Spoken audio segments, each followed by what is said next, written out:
High നമസ്കാരം. എല്ലാവർക്കും സുഖമാണെന്ന് വിചാരിക്കുന്നു. ഇന്ന് വെറൈറ്റി ആയിട്ടുള്ള ഒരു ഡ്രാഗൺ ചിക്കൻ എങ്ങനെയാണെന്ന് നോക്കിയാലോ. വായോ വീഡിയോയിലേക്ക്. ഡ്രാഗൺ ചിക്കനാണ് ഉണ്ടാക്കാൻ പോകുന്നത്. അതിന് ഞാൻ 1/2 കിലോ ചിക്കൻ എടുത്ത് വെച്ചിട്ടുണ്ട്. ബോൺലെസ് ആയിട്ടുള്ള ചിക്കൻ പീസസ് ആണ് എടുത്ത് വെച്ചിട്ടുള്ളത്. കണ്ടോ, ഇതേപോലെ ചെറിയ നൈസ് ആയിട്ടുള്ള പീസസ് ആയിട്ടാണ് എടുത്ത് വെച്ചിട്ടുള്ളത് കേട്ടോ. ആദ്യം ഞാൻ എടുക്കുന്നത് കോൺഫ്ലോർ ആണ് കേട്ടോ. കോൺഫ്ലോർ നിങ്ങളുടെ കയ്യിൽ കോൺഫ്ലോർ ഇല്ല എന്നുണ്ടെങ്കിൽ നിങ്ങൾ മൈദമാവ് എടുത്താൽ മതി കേട്ടോ.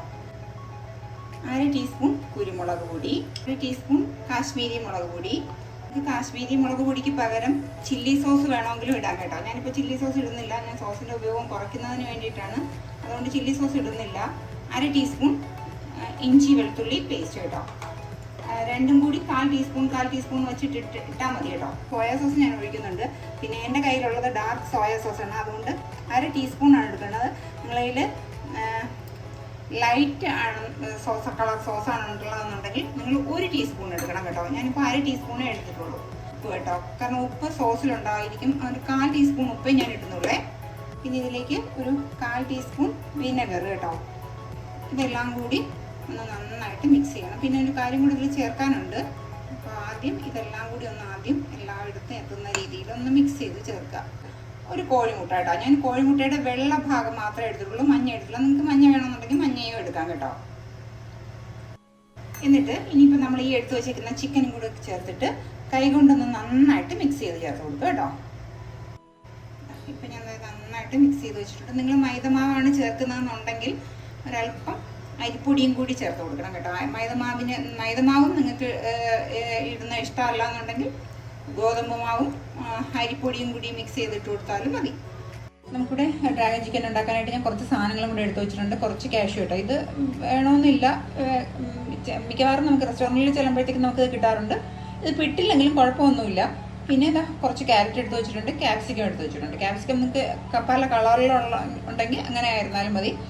വെച്ചിട്ടുണ്ട്. പാനിലേക്ക് നമുക്ക് ഓയിൽ ഒഴിച്ചു കൊടുക്കാം. ഞാൻ സൺഫ്ലവർ ഓയിൽ യൂസ് ചെയ്താണ് ഉണ്ടാക്കുന്നത്.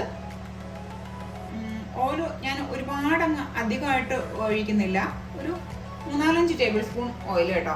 പിന്നെ നമ്മൾ ചിക്കൻ ഫ്രൈ ചെയ്യുമ്പോഴത്തേക്ക് നമ്മൾ പ്രത്യേകം ശ്രദ്ധിക്കാനുള്ള കാര്യമെന്ന് വെച്ചാൽ തീരെ ലോ ഫ്ലെയിമിലിട്ട് ചിക്കൻ ഫ്രൈ ചെയ്തപ്പം ചിക്കൻ്റെ വെള്ളമൊക്കെ അങ്ങ് ഊറി ഇറങ്ങിയിട്ട് അതൊരു ഹാർഡായിട്ടങ്ങ് മാറും. അപ്പം അങ്ങനെ ചെയ്യരുത്. ഒരു മീഡിയം ഫ്ലെയിമിലിട്ട് തന്നെ ഓയിൽ നന്നായിട്ട് ചൂടാവുക, എന്നിട്ട് ഫ്ലെയിം അങ്ങ് മീഡിയത്തിലോട്ട് മാറ്റുക, എന്നിട്ട് ചിക്കൻ തിരിച്ചു മറിച്ചു വിട്ടിട്ട് അങ്ങ് ഫ്രൈ ചെയ്തെടുക്കുക കേട്ടോ. അങ്ങനെയാണ് ഞാൻ ചെയ്യുന്നത്.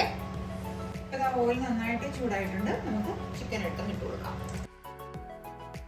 അതാ ഒരു വശമൊക്കെ ആയി തുടങ്ങിയിട്ടുണ്ട്. നമുക്കിതിനെ അതൊക്കെ തിരിച്ചിടാം.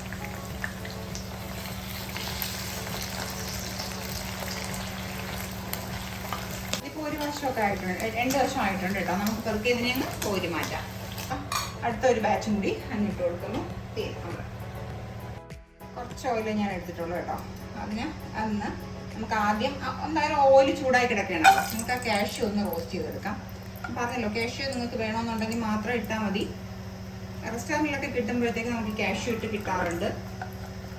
കാഷ്യൂ ഇട്ടിട്ട് ഞാൻ ഇഞ്ചി വെളുത്തുള്ളി പേസ്റ്റ് എടുക്കാനായിട്ട് പോയി. അത് ഇങ്ങനെ ആയിപ്പോയി.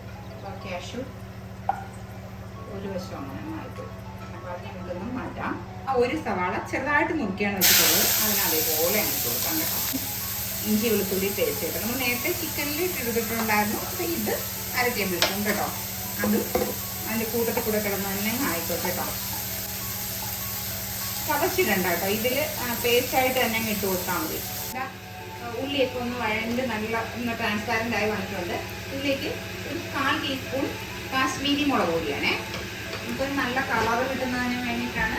ഒരു അതിൻ്റെ പച്ചപ്പങ്ങ് മാറണം. നമ്മൾ സാധാരണ ഇടുമ്പോഴല്ലേ നല്ല കളർ.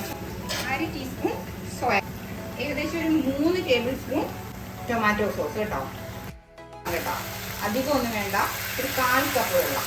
ഇതിൻ്റെ കൂട്ടത്തിൽ കൂടി തന്നെ, ആ സോസിൻ്റെ കൂട്ടത്തിൽ കൂടി തന്നെ നമ്മൾ എടുത്ത് വെച്ചിരിക്കുന്ന ക്യാരറ്റ് അങ്ങ് ഇട്ട് കൊടുത്ത് ആ സോസിൽ കൂടി ഒന്നങ്ങ് വേവിയെടുക്കുക. കാരണം ക്യാരറ്റ് നമ്മൾ അല്ലാതെ വേവിക്കുന്നില്ലല്ലോ.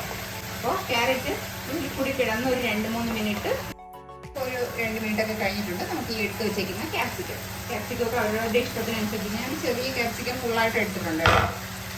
പിന്നീട് ഉണ്ടായിരുന്നത് ഡാർക്ക് സോയാ സോസാണ്. അപ്പോൾ അതിന് ആവശ്യത്തിന് ഉപ്പുണ്ട്. 1/4 ടീസ്പൂൺ ഉപ്പും കൂടി ഇട്ട് കൊടുക്കുന്നുണ്ട് കേട്ടോ. ചിക്കൻ്റെ പീസ് ഇതിൽ കിടന്നാൽ മാത്രമേ ഒന്നങ്ങ് സോഫ്റ്റായി വരുള്ളൂ. ഇതിൽ ആ സോസിലോട്ടങ്ങായി വരണം. ഞാനിവിടെ നേരത്തെ കോൺഫ്ലോർ ഒരു 1/8 ടേബിൾ സ്പൂണിൽ ഒരു 2 ടേബിൾ സ്പൂൺ വെള്ളം ഒഴിച്ച് വെച്ചിട്ടുണ്ട്. അതിൽ നിന്ന് ഞാൻ 1 ടേബിൾ സ്പൂൺ എടുത്ത് ഇങ്ങനെ അങ്ങനെ ഒഴിച്ച് കൊടുക്കുന്നുണ്ട് കേട്ടോ. എന്നിട്ട് ഈ കോൺഫ്ലോർ ഒന്ന് വേകണം. ഉള്ള വെള്ളം അങ്ങ് ഉണ്ടെങ്കിൽ അതങ്ങ് ഡ്രൈ ആയി പോകുന്നതിന് കോൺഫ്ലോർ ഒരു 2-3 സെക്കൻഡ് ഇങ്ങനെ അങ്ങ് ഇളക്കി ഇട്ട് കൊടുത്താൽ മതി. അപ്പോൾ അതൊന്ന് വെന്ത് കിട്ടോളും. അടിപൊളി ടേസ്റ്റിലുള്ള നമ്മുടെ ഡ്രാഗൺ ചിക്കൻ റെഡി ആയിട്ടുണ്ട്. ഇനി അവസാനത്തെ ഒരു മിനിറ്റ് പണി എന്ന് പറയുന്നത് കുറച്ച് വൈറ്റ് കേട്ടോ. ഡെക്കറേറ്റ് ചെയ്യുമ്പോൾ നിങ്ങൾ ഇട്ടാലും മതി. കടയിൽ നിന്നൊക്കെ കിട്ടുമ്പോൾ ഇങ്ങനെയല്ലേ കിട്ടുന്നത്. ഇത് കണ്ടുകൊണ്ടിരിക്കുന്ന സമയത്ത് നിങ്ങൾക്ക് ഇഷ്ടമാവുകയാണെന്നുണ്ടെങ്കിൽ ഒന്ന് ലൈക്ക് ചെയ്യാനും ഷെയർ ചെയ്യാനും സബ്സ്ക്രൈബ് ചെയ്യാനും മറക്കല്ലേ.